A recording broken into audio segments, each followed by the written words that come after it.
Hilda hobi banget manja tebing. Kali ini, dia lagi packing untuk dibawa ke ekspedisi Everest. Apa kamu bisa nemu barang yang seharusnya nggak dia bawa?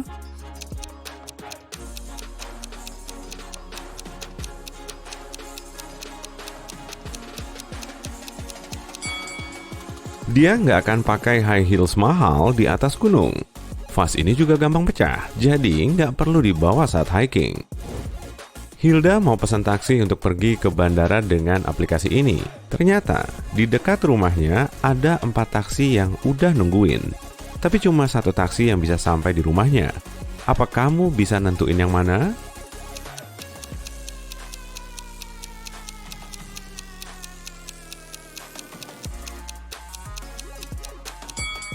Mobil nomor 3. Beberapa menit kemudian, Hilda sampai di bandara. Tapi pas lagi ngeliat tiketnya, dia malah pingsan. Memangnya dia kenapa?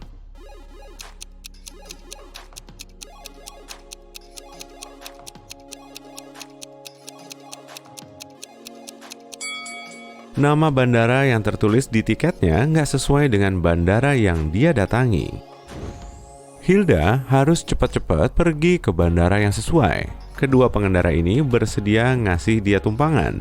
Menurutmu, pengendara mana nih yang lebih satset sampai di bandara tujuan?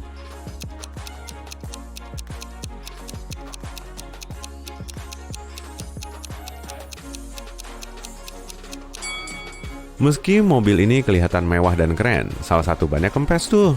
Jadi, Hilda harus milih pengendara yang ini aja. Setelah sampai di atas pesawat, Hilda langsung ketiduran. Dia terbangun dan langsung tahu kalau ponselnya diambil penumpang lain. Kemudian, dia menanyai 3 tersangka. Budi bilang, sejam tadi aku masih asyik nonton film, jadi nggak ngeliat ke sekitar.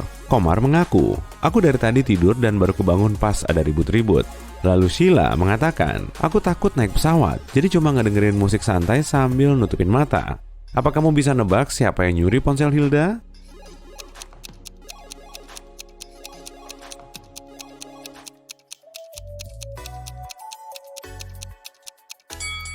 Nggak ada yang nyuri, ponselnya jatuh di kolong kursi tuh.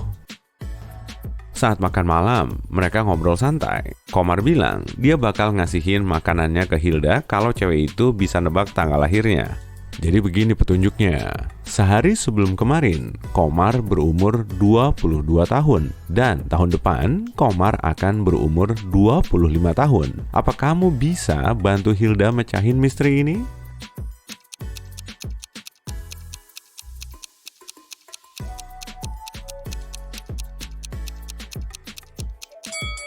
Hari ini tanggal 1 Januari dan Komar berulang tahun pada tanggal 31 Desember. Jadi, dia berumur 22 pada 30 Desember. Lalu, dia berumur 23 tahun pada 31 Desember. Tahun ini, umurnya akan genap 24 tahun. Dan di tahun berikutnya, dia akan berumur 25 tahun. Akhirnya, Hilda mendarat di Nepal. Dia langsung menuju tempat pengambilan koper dan ngeliat 3 keanehan. Apa kamu bisa ngeliat semuanya?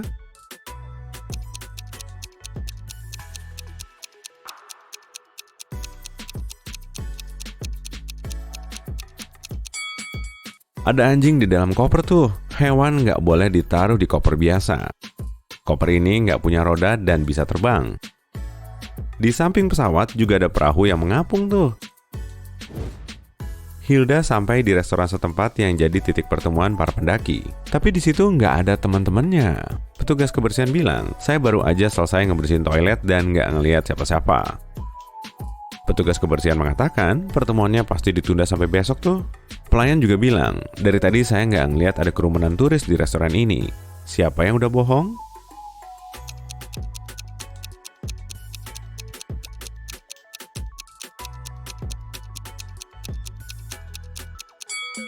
Si pelayan.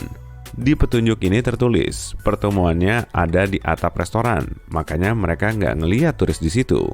Saat menuju atap restoran, Hilda ngeliat cewek yang lagi ngebersihin jendela di lantai 10. Tiba-tiba dia terpleset lalu jatuh. Meski nggak pakai alat pengaman, ternyata cewek itu bisa selamat. Kenapa bisa gitu ya?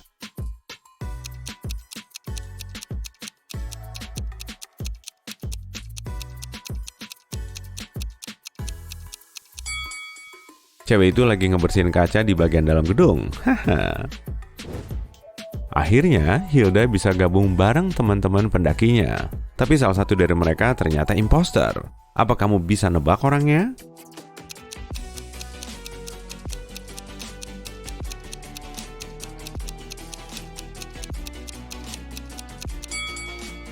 Tangan cowok ini ngebentuk tentakel. Pasti dia berasal dari planet lain. Hilda mulai berekspedisi bareng kelompoknya. Saat berhenti sebentar untuk foto-foto, dia malah kesasar. Lalu dia ngeliat 3 jalan menuju desa di kaki gunung. Tapi masing-masing jalan punya tantangannya sendiri. Di jalan pertama, ada macan tutul salju yang kelaparan. Di jalan kedua, ada kawanan yak Himalaya. Dan jalan ketiga menuju area rawan longsor salju. Jadi, gerakan kecil aja bisa langsung memicu bencana.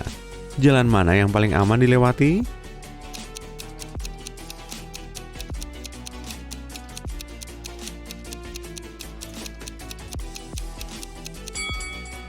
Sebaiknya pilih jalan yang kedua aja. Meski mukanya kelihatan nyeremit, yak ini cuma makan tumbuh-tumbuhan. Hilda nginep di sebuah hostel. Setelah naruh kopernya di kamar hostel, dia jalan-jalan ke desa terdekat. Tapi saat dia balik ke kamar, paspornya udah nggak ada. Hilda langsung menghubungi polisi yang menginterogasi 4 tersangka. Manajer hotel bilang, saya masih melayani rombongan turis yang baru aja tiba. Jadi saya nggak lihat ada pencuri.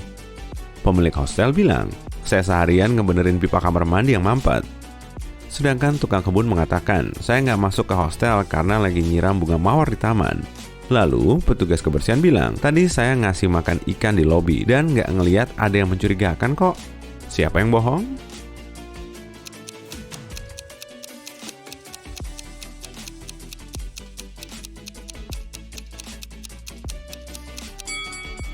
Petugas kebersihan, di lobi nggak ada akuarium tuh.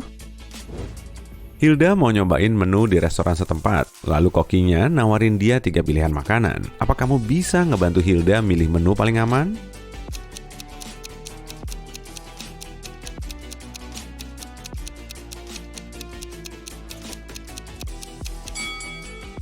Mie-nya kecampur cacing tuh. Mangkok ini juga dihinggapi lalat. Mungkin nasinya udah basi. Jadi sebaiknya Hilda milih sandwich ini aja. Di desa, Hilda ketemu pemandu lokal bernama Lucky. Dia mau nunjukin Hilda jalan pintas menuju puncak gunung. Tapi syaratnya Hilda harus bisa nebak teka-tekinya. Lucky dan istrinya punya 7 anak dan setengah diantaranya berjenis kelamin laki-laki. Emang bisa gitu ya? Bantuin Hilda mecahin teka-teki ini dong.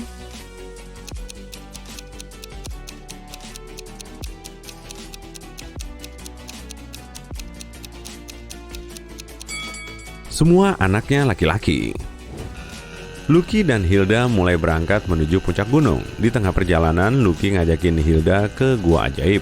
Tapi kemudian, Hilda malah kesasar di salah satu gua. Setelah mondar-mandir di dalam gua, dia ngelihat 3 terowongan ini. Di terowongan pertama, ada portal menuju ke matahari. Di terowongan kedua, ada peti berisi permata ajaib yang punya kekuatan jahat. Lalu, di terowongan ketiga, ada banyak kalajengking berbisa. Terowongan mana yang harus dimasuki Hilda agar dia selamat?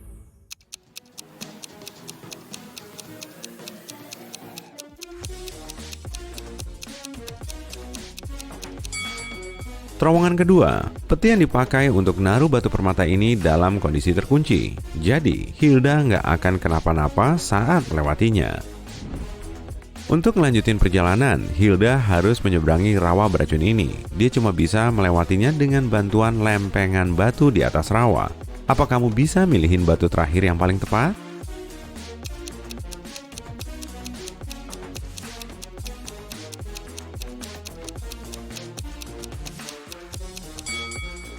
Setiap blok punya angka 1, 5, 9, 13, 17, dan 21. Urutan ini terbentuk dengan nambahin 4 angka. Jadi, batu yang terakhir harusnya 25, bukan 27. Hilda bisa ngelanjutin perjalanannya lagi, tapi dia ngelihat tanda aneh di batu ini. Apa kamu tahu artinya?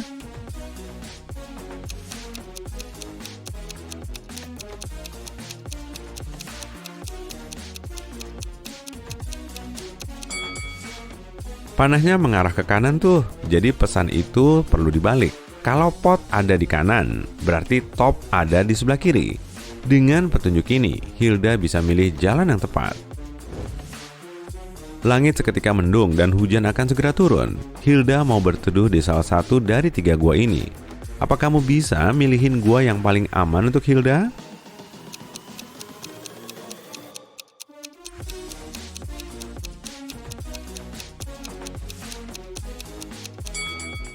Kamu perlu mengamati jejak ini. Gua pertama mungkin dihuni keluarga beruang, dan induk beruang pasti bakal marah kalau anaknya terusik. Di mulut gua kedua ada jejak kaki manusia yang keluar masuk gua. Berarti itu pertanda bagus. Tapi di gua ketiga cuma ada jejak kaki masuk. Jadi Hilda harus milih gua kedua. Akhirnya Hilda sampai di puncak gunung. Tiba-tiba ada penyihir yang muncul di hadapannya. Dia menawari Hilda untuk pindah ke dunia sihir. Dia bilang, "Aku akan tunjukin pintu masuknya kalau kamu bisa mecahin teka-teki ini." Aku sangat rapuh, bahkan cuma dengan nyebutin namaku aja aku bisa hancur. Apakah aku? Apa kamu bisa nebak jawabannya?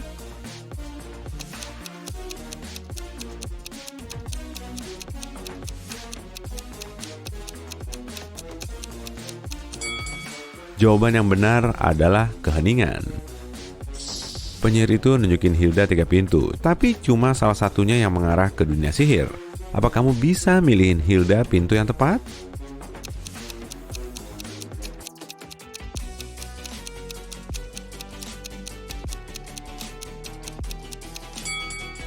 Hanya pintu kedua yang mengarah ke dunia sihir. Dadah!